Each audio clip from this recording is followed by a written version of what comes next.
Show the way, God, show the way.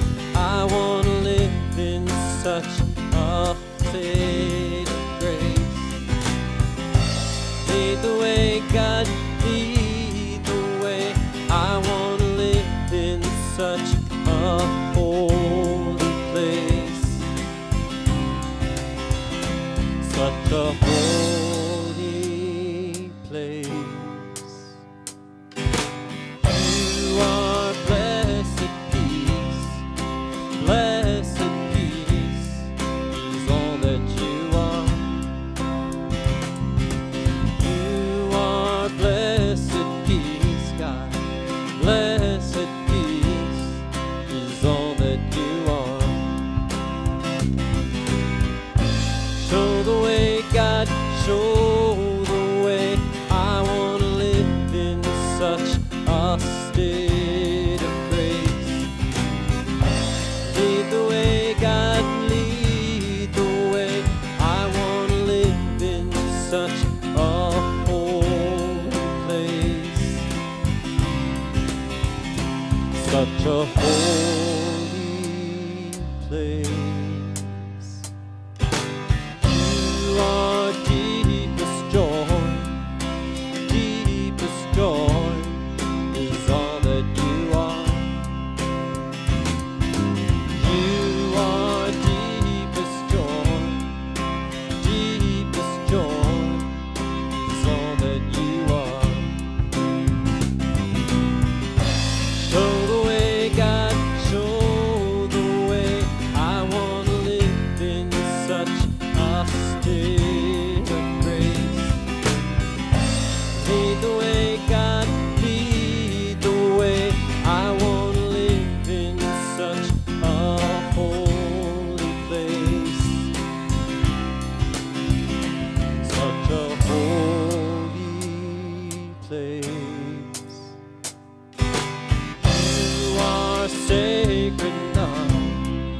Sacred love is all that you are. You are sacred love, God. Sacred love is all that you are. Sacred love is all that you are. Sacred love is all that you are.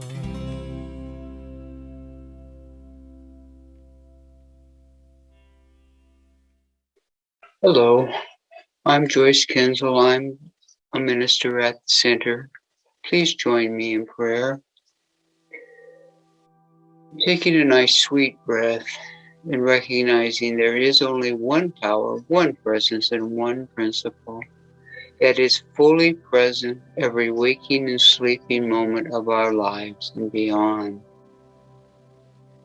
So as we come together, knowing that we are fully connected to that presence, as we come together to sit and share the joy of celebration in this worship service, that we step out and we open our minds and hearts to new ideas and new thoughts, and that everything will flow with ease and grace, and that I bless the speaker, the musicians, the other speakers that are in this service, and that I know it flows, and that each one of us gets out of it what is ours to get out of it, and that we are all blessed always.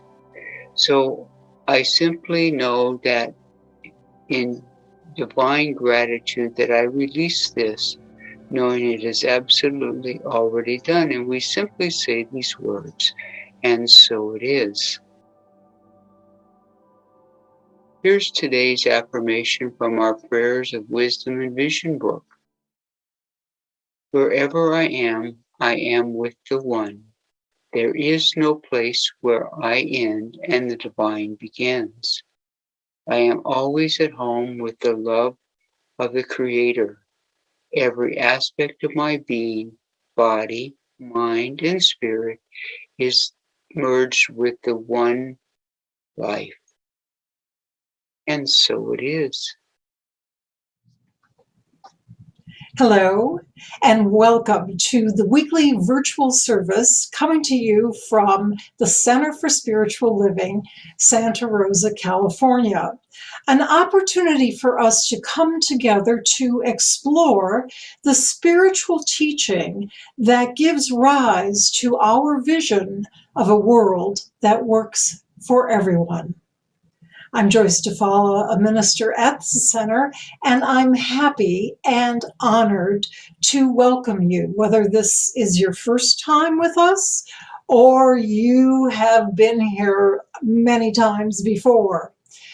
You can always find out what's happening at the center by going to our website, www.cslsr.org, where you'll find information about the events and the classes and the groups and the spiritual practices we offer online, as well as finding a wealth of pre-recorded talks and services going back many months and years.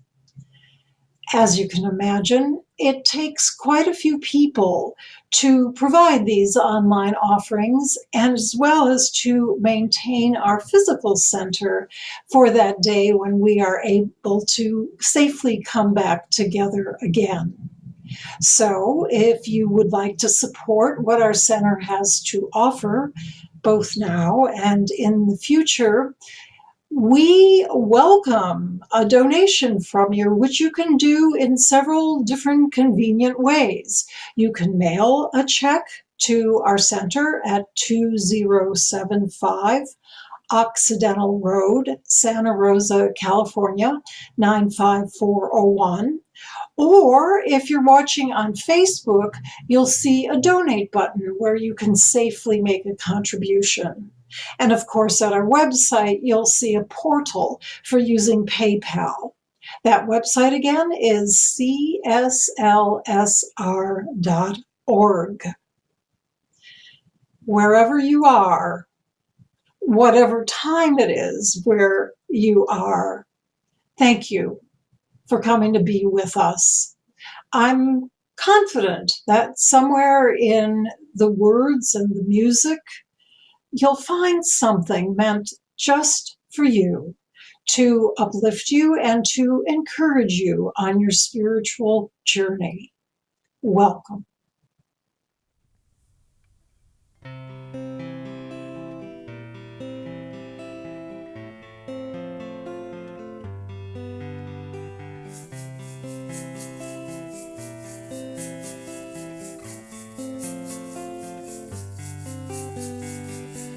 You will do amazing things with the choice each new day brings. And with every step you take, bless the progress that you make. The reason you live is there in every gift you give. Love your life, love your dreams. You will do amazing things.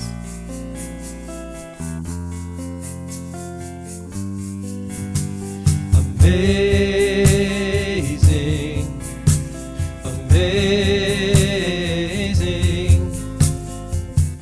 You will do amazing things. Amazing, amazing. You will do amazing things.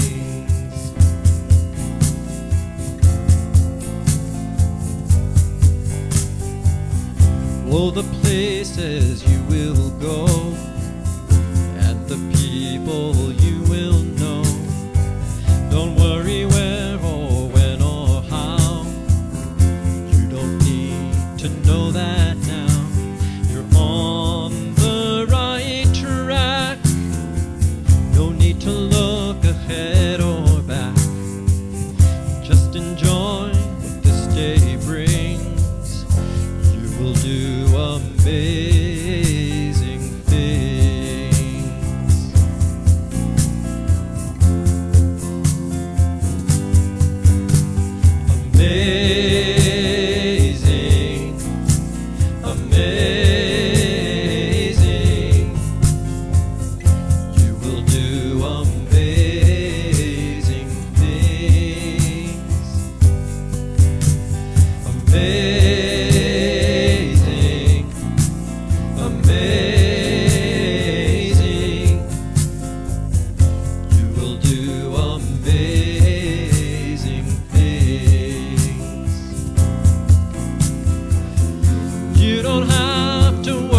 it out.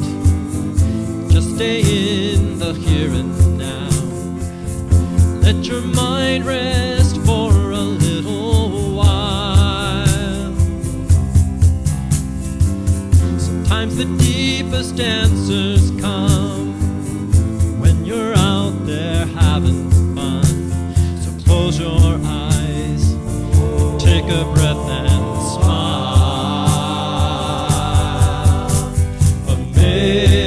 Amazing, amazing.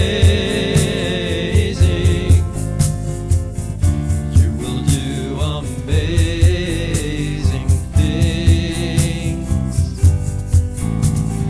Amazing,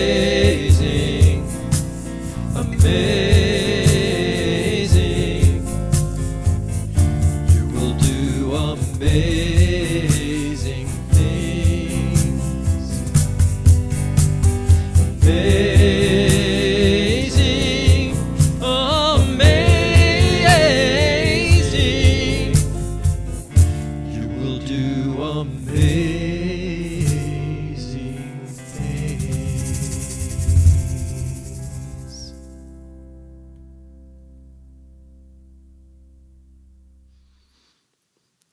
Good morning. I am Edward Fillion, the Senior Minister at the Center for Spiritual Living Santa Rosa, and I'm very glad to welcome you here this morning. Our theme for this week in April is Stepping Out and Stepping Up. And we are certainly doing that here at the Center because today is our very first audience, small invited audience of people sitting in the sanctuary as this recording is taking place. It's a test audience because we are practicing, we're preparing for re-entry. I think about it, it's like a test flight. So we get all of the systems right, all of the logistics right, so that when we are ready, we can begin to invite our general community. And based on the excitement in this small gathering, I can barely contain myself imagining many more of you in the room here with me. Of course, the question on so many people's minds is, when?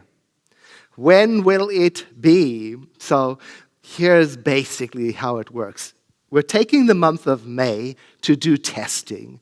We're testing small invited audiences with the goal of getting prepared so that we can begin to invite general audiences in June.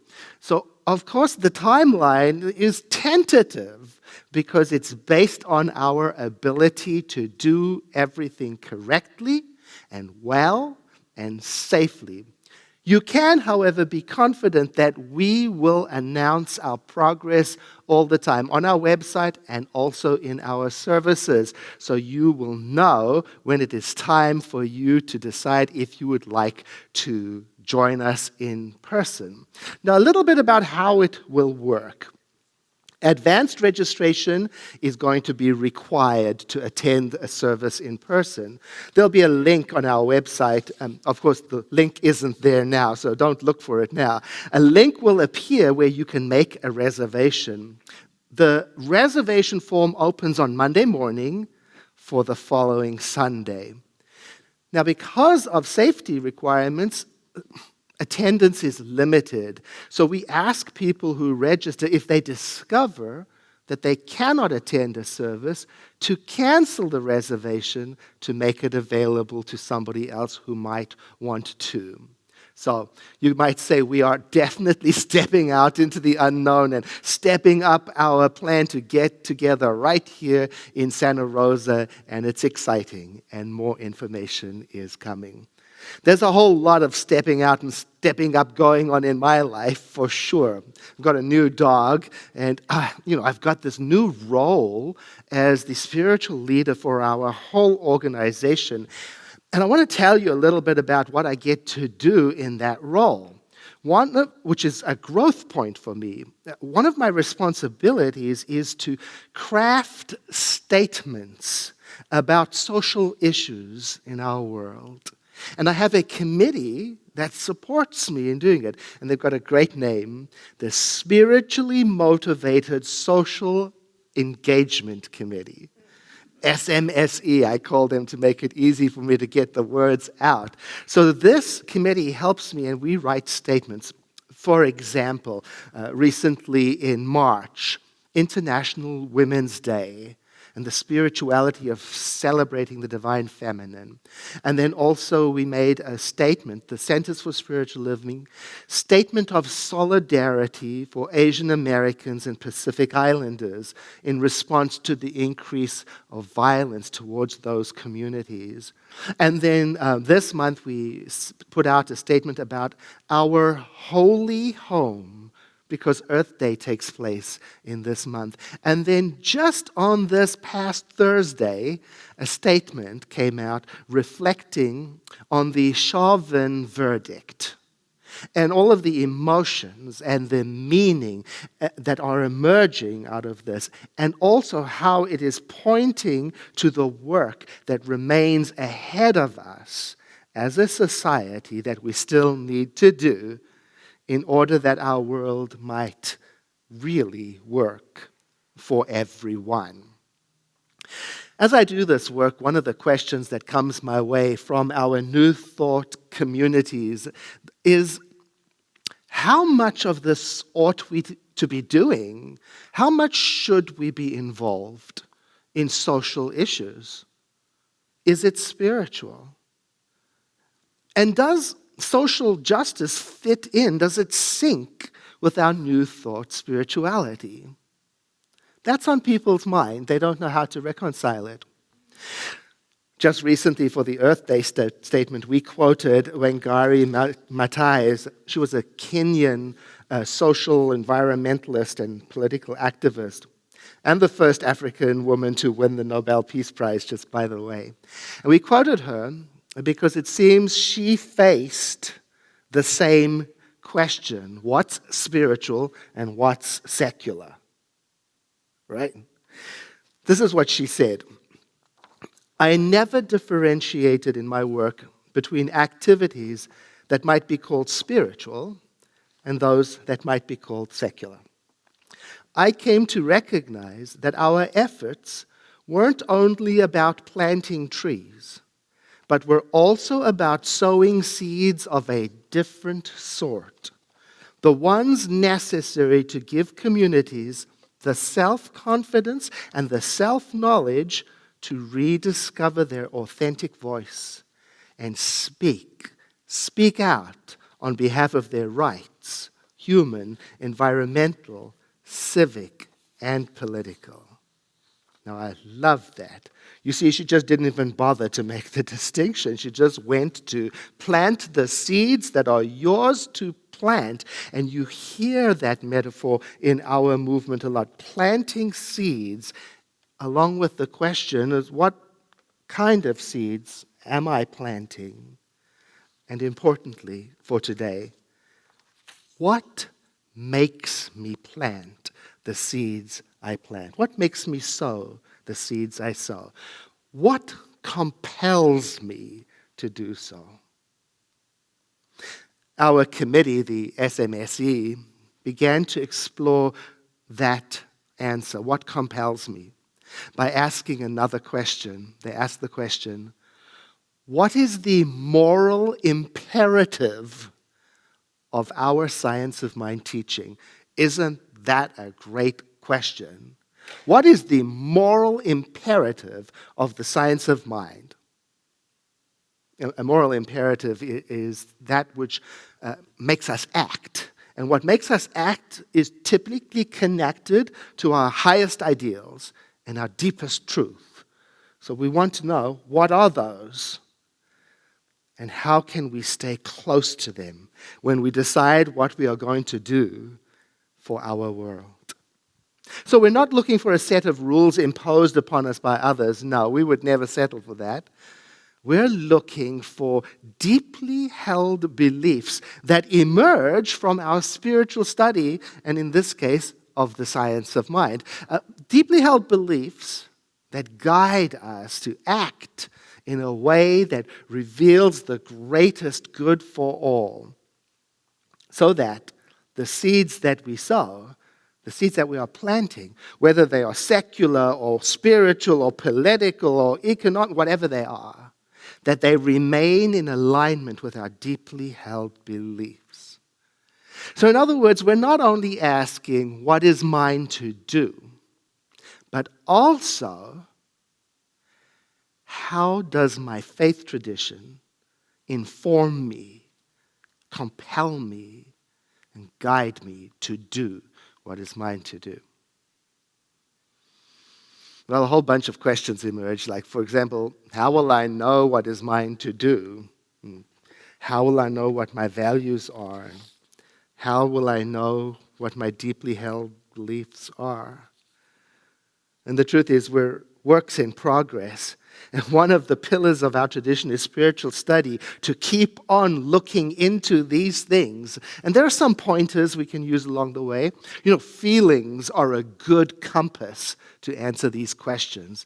Those feelings that are both attracting us to something and feelings that repel us.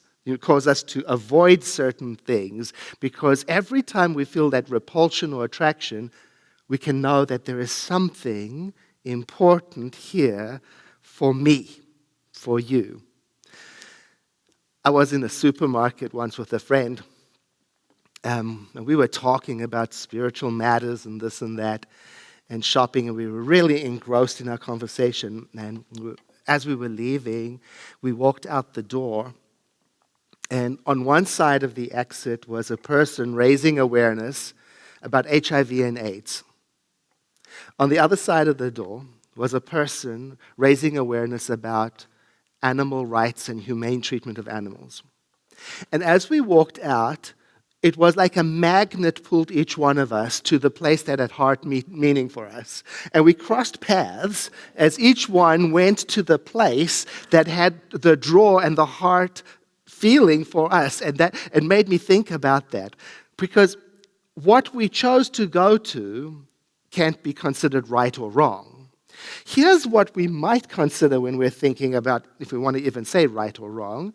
When I don't do what is mine to do, there's something to pay attention to. When my heart is pulled to something, even with fear or nervousness or even aversion, and I avoid it and ignore it, there is something to pay attention to. When I turn my back on that which wants to happen through me because it's uncomfortable or inconvenient or whatever the reason. Now, you may know this already, but other faith traditions have got very clear guidelines on how to act in the world in accordance with faith tradition. For example, did you know Judaism has 613 moral commandments that emerge from the faith tradition? They come both in the positive form, do this, as well as the negative form, abstain from this. Some examples are, give to those who are in need. Support orphans. Don't oppress the stranger. Islam, similarly, has got very clear guidelines. Be kind and honorable to your parents, to all parents. Again, care for the orphans. Keep your promises. Be honest. And you'll notice they're so self-evident in each faith tradition that they don't need explanation. They come from deeply held beliefs. Hinduism, similarly, has got guides for what we ought to aspire to, like nonviolence, purity in thought, non-stealing, non-lying, non-possessiveness, as well as certain things to be mindful of, like overwhelming passion, be careful of that. Like anger, be mindful about that. Like greed, careful, that can cloud your thinking. Like vanity and jealousy, the things that confuse our thought and remove our clarity. Buddhism also. Refrain from taking a life. I don't even need to explain it. Refrain from taking what is not given. It doesn't need an explanation. Refrain from the misuse of your senses. Refrain from wrong speech. And refrain from, let's say, intoxicating your mind, dulling your thought. So, what in your faith system guides you in a similar way? What is the guidance that is implicit in science of mind? You know, in science of mind, we call the divine the mind of creation. We call it divine love. So we could ask, what does divine love demand of me? What does it compel me to do? So this exploration that we're doing is a work in progress, and today I want to share with you some of the early themes that are emerging from our work. We're not nearly complete, but the first imperative I noticed in our teaching is this one. And by imperative, I mean the thing that goes like this. You must do this. Not because a distant, whimsical deity demands it, but because through what I come to know about the everywhere presentness of this mind, this divinity, I realize for myself, I must do this. Here's the first one. I must maintain my mental household. I've got to keep my consciousness clean and clear. That's an imperative.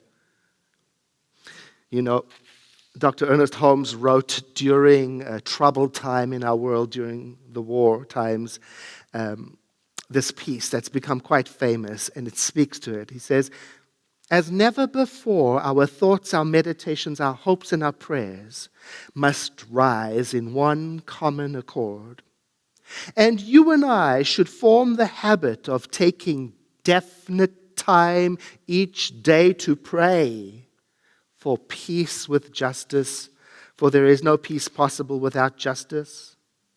We should take time each day to pray, to know, and to meditate on the thought, and to meditate affirmatively and with complete acceptance that our leaders everywhere are being guided by the all-sustaining wisdom and upheld by the all-sustaining power of good.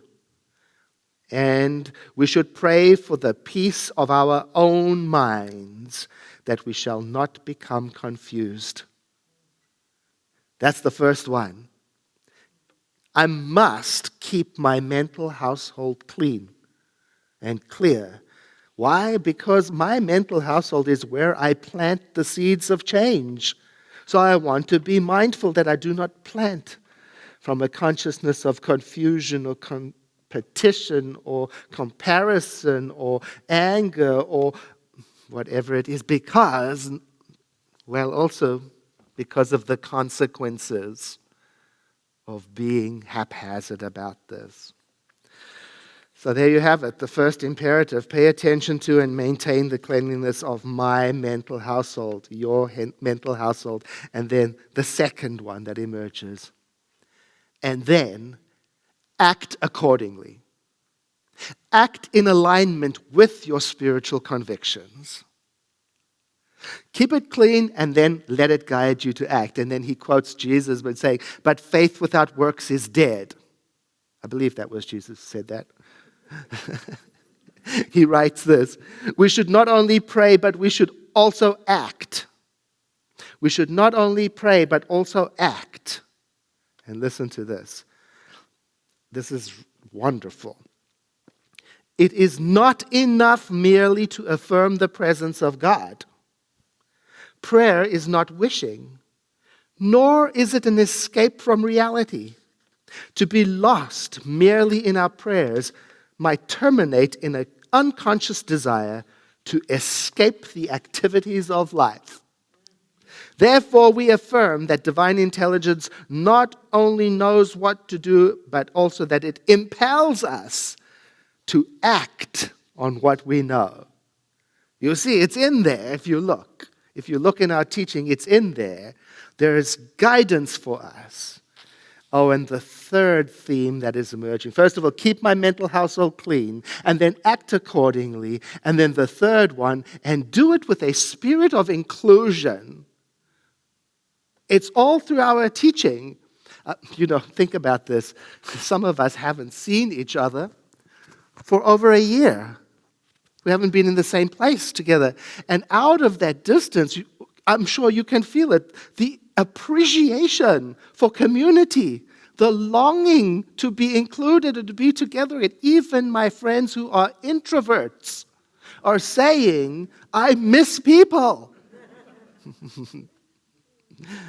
Oh my goodness, how to include.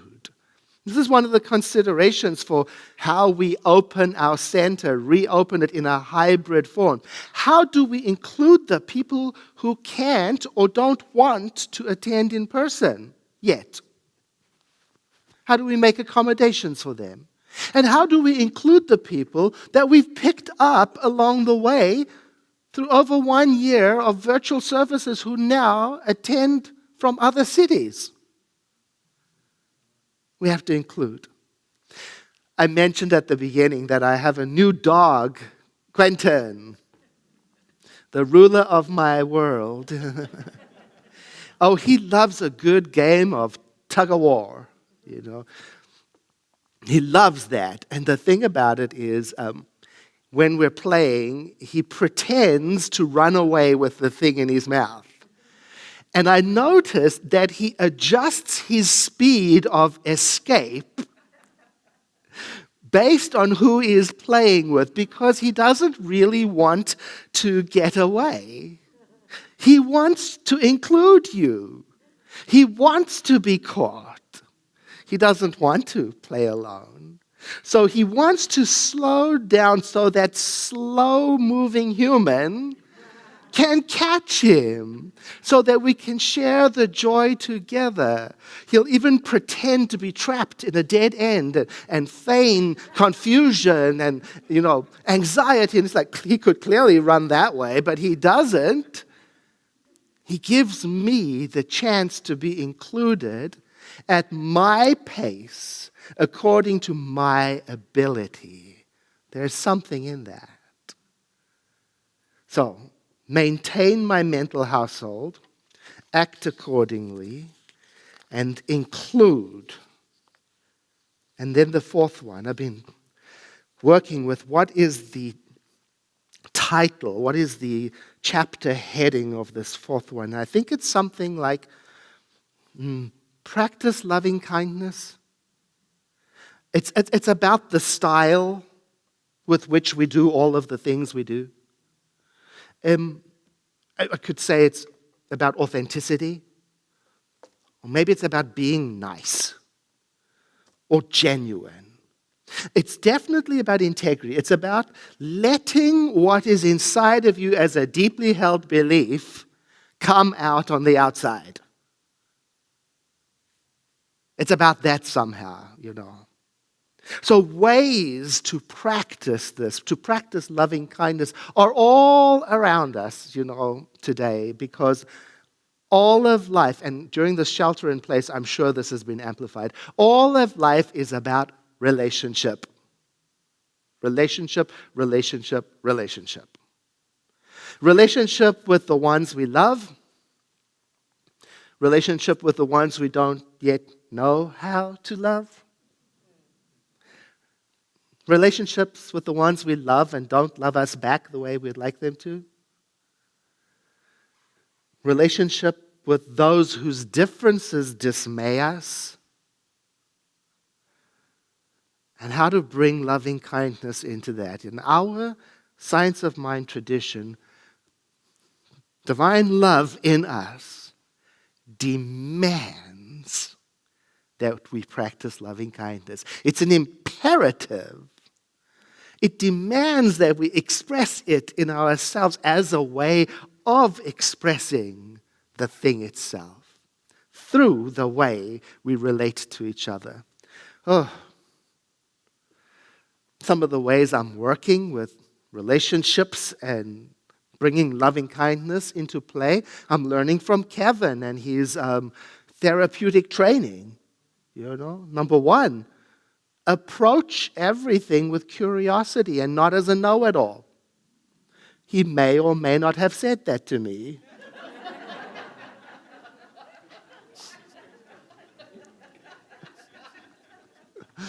Or this one, have a forgiving disposition. Or how about this one? Practice making generous assumptions about others. Dang. Listen more. Or this one, make the connection before the correction. I've always loved that phrase. So there it is. Practice loving kindness. And then the final one in this short beginner list is this. And while you're doing all of these things, ask for guidance. Ask for directions. Why? Because through my intuitive connection to the great all that is, I have access to a mind that is way beyond my human understanding. Because through your intuitive nature, you are connected to a source of wisdom beyond the know-how that you currently have, beyond your current understanding. There is it's famous now, a famous line in one of Ernest Holmes' prayers that is just wonderful. It's a surprise. Are you ready? Let me not pursue the paths of my own counsel. Isn't that wonderful? But instead, and we go back to the beginning, maintain your mental household. But instead, let me take time daily to tune into the mind that creates all. And I know in reality, we are always tuned into it. We can't escape it. And yet sometimes things will distract me from it. And I will live in the world as if it's not there. Great example. When we have a class and all the students come in all busy and rowdy, and we say, let us take a moment, and you hear everybody, and they breathe in, and we call it centering or whatever it is. And in just a moment, the whole room shifts, and a stillness emerges. Well, it was always there, but it had been hidden, obscured, by the activity and the attention to other things. And that's what we are talking about. Where was that stillness before? And how can I develop a relationship with that which is always present, divine love? How can I come back to it and back to it and back to it? And that's the fifth idea, how to develop a relationship with that peace that persists always. So here's the summary of the emerging themes, and there are more. We haven't even touched on forgiveness and so on. Maintain your mental household, and then act in alignment with your spiritual convictions, and do it in a spirit of inclusion as well as practice loving kindness, and be certain to seek guidance by developing a mindful awareness of the peace that is always present. Of course, there is more, and I will share the more with you as we develop it. Now, before we close in prayer, I want to say if you enjoy what you are learning at the Center for Spiritual Living and you would like to have a closer relationship as a member of our community, whether you are here in person in Santa Rosa, Sonoma County, or listening to us virtually online, I invite you to attend our membership orientation, which takes place today at 1 p.m. You can register on our website, and there is no charge for it. And if you do, you will receive all the information we think is necessary for you to be able to decide if membership in our center is right for you. And besides, it's a fun time, and I'm looking forward to seeing those of you who have already registered at 1 o'clock today. And so I'd like to close now with the spiritual mind treatment from our prayers of wisdom and vision for this day, April 25th. So I invite you to breathe in with me and to exhale. There is one life. That life is spirit. That life is whole, perfect, and complete. It is infinite, eternal, and everywhere present. Its unlimited intelligence is 100% available to me in every moment as endless new possibilities. I am made of this divine stuff. It is the substance and foundation of my being. It creates, acts, and unfolds through me. I am made new by it in each moment. I am an expression and an instrument of the divine, inseparable from its activity. I live and have my being within the divine. From this understanding, I speak for and about myself and for all. Boundless potential is right where I am. I welcome a reconfiguring of my life with a deeper trust in the unlimited expression of good in ways known and unknown, seen and unseen. Infinite intelligence and creativity expresses through me, and I accept a growing awareness of my intuition as a guide through change. I am willing to be at peace with the known and the unknown. And so I let go. I let go gently of the past, and I trust in divine wisdom to create my life anew in this and in each moment.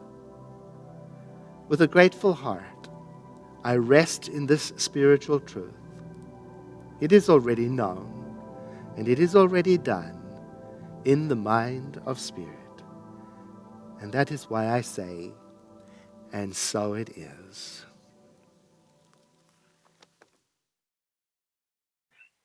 Hello, I'm Tara Steele, Community Minister here at the Center. I'd like to share with you a few ways to get involved with our spiritual community. This afternoon, there are two special opportunities to learn more about how our center operates and our teachings. First is a new member orientation class hosted by Dr. Edward and staff. It's this afternoon at 1 p.m. It's a time for you to learn more about how the center works, as well as what membership means. At the end of the class, you can decide whether or not to become a member. Please go to our website to register in advance. Also this afternoon, you can learn about Advanced Spiritual Living, an 8-month class for those wanting to learn more about science of mind, as well as for those called to become prayer practitioners. Come to our online tea, Things Everyone Asks, which starts at 1:15 p.m. Early bird discount for summer classes continues. The Zoom meeting format provides a remarkable sense of connection with other class participants. Visit the Classes tab on our website for details. Though we are not yet able to gather at the center, there are several ways to be in community with each other. Tomorrow, Reverend Joyce Kinzel invites you to join her in a conversation about being an elder. The third act starts at 1:30 p.m. on Zoom. This Friday, our monthly World Peace Meditation is at 7 p.m. And Circles for Spiritual Connection are small groups that meet each week to discuss the Sunday talk. They are currently welcoming new members to join the ongoing groups. Today, as every service Sunday, you are invited to connect with one of our prayer practitioners for after-service prayer, a free, confidential prayer session where the practitioner will assist you in discovering the truth of who you are. To receive prayer, leave at the end of this broadcast and go to the special link for after-service prayer. Thank you again for being here. You are an important part of our community. Blessings.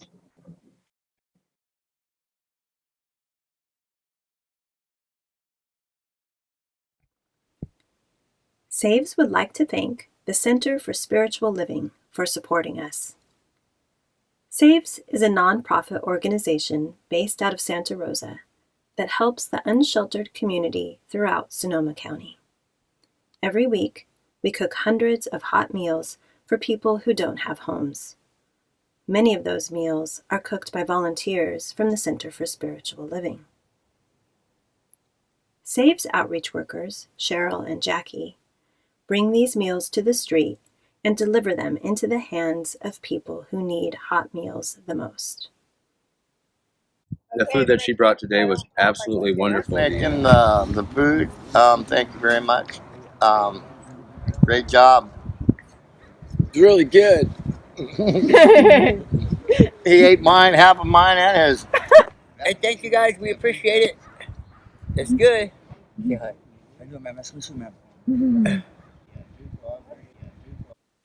Along with hot meals, SAVES outreach workers provide homeless individuals with much-needed supplies, like hygiene products, clothes, tents, backpacks, and bus tickets, among many other things. We connect them with community services and help them get into housing. And we provide a friendly face and a compassionate ear for people who are so often ignored by society. They're great. Nothing more you could say. In addition to all this, SAVES is working to establish safe parking programs in the county, and we are developing plans for a tiny village. Thank you, Center for Spiritual Living, for your ongoing support.